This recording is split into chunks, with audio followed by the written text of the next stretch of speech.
Our next guest is a local author who has weaved in the challenges of having an autistic child into her latest romance novel.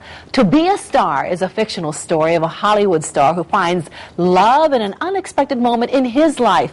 Kimberly Fox joins me now. Welcome, Kimberly. Thanks for having me. It's a pleasure. It's great to have you here. Now, this is Thank your you. third novel? This is my third novel. And this is the book called To Be a Star. What is this one about?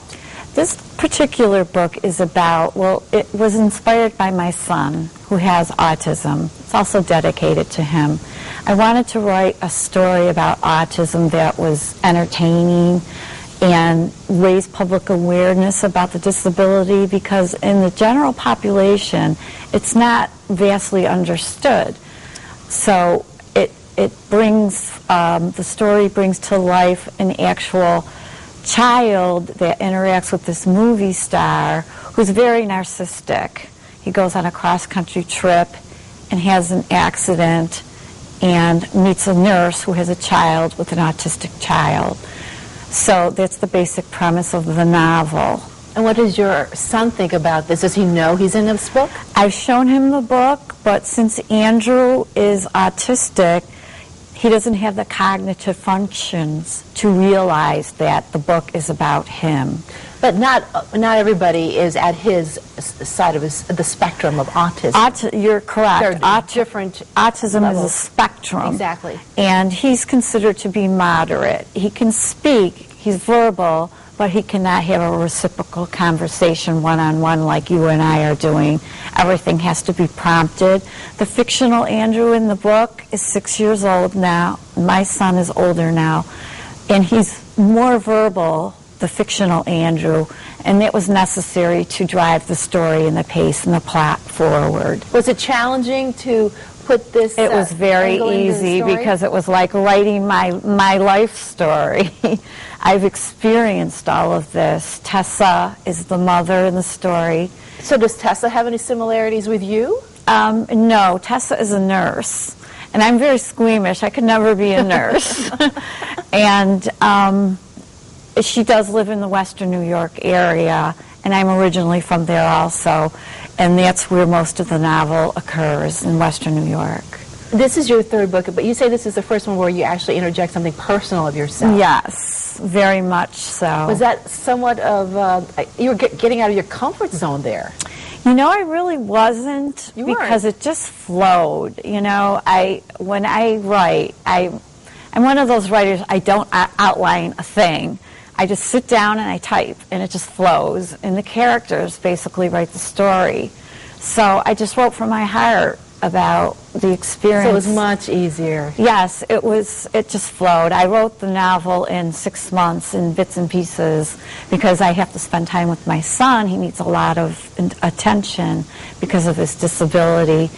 Sensory-wise, he has a very hard time with sensory, language skills, social skills.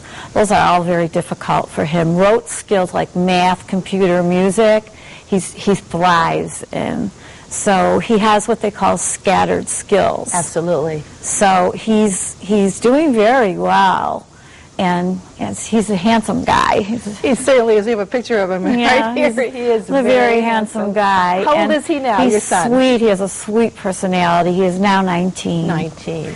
Yes. Let's talk about the next books you're going to be writing after this. You have some more ideas. Yes, I do. Shattered Star is up next. That's novel 4. That's a mystery romance thriller. It's about a famous movie actress who's stalked by a serial killer and the detective assigned to protect her. That's Shattered Star. After Shattered Star, I have an idea for a series of books.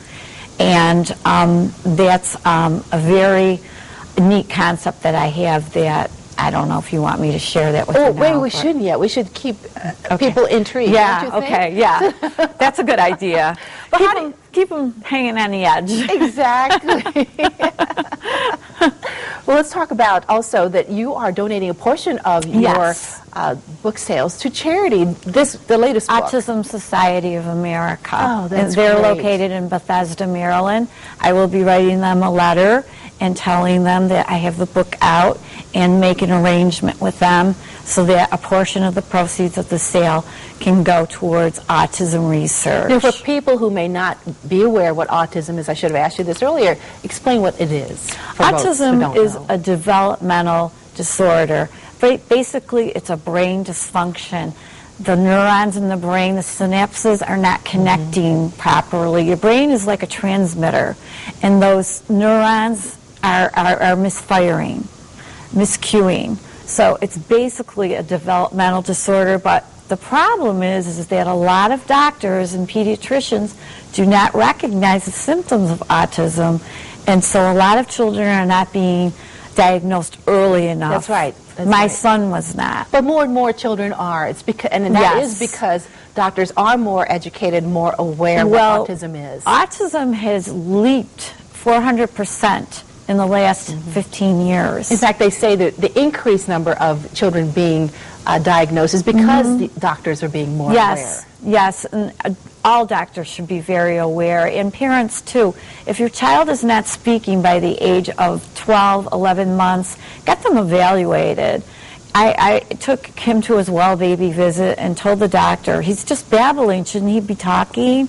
And they said, oh, don't worry about it. It's 24 months, they told me we better get him evaluated. We wasted all of that time. Early intervention is the key. Well, you, the parent, has to be the advocate for the child. Yes, I go to all his meetings. I'm very, very active at his PPT meetings, and you know, we get all the services that we ask for. Our region is great. All right, the book again is To Be a Star by Kimberly Fox, and it is out now. You can get it everywhere, right? It's an ebook. They can get it online, anywhere that the Nook, Kindle, Amazon.com. Barnes & Noble's. It's available in softcover, hardcover, and as an ebook. Very good. Thank you, Kimberly, for coming in. Thank you, Jocelyn, for having me. It was a pleasure. Welcome.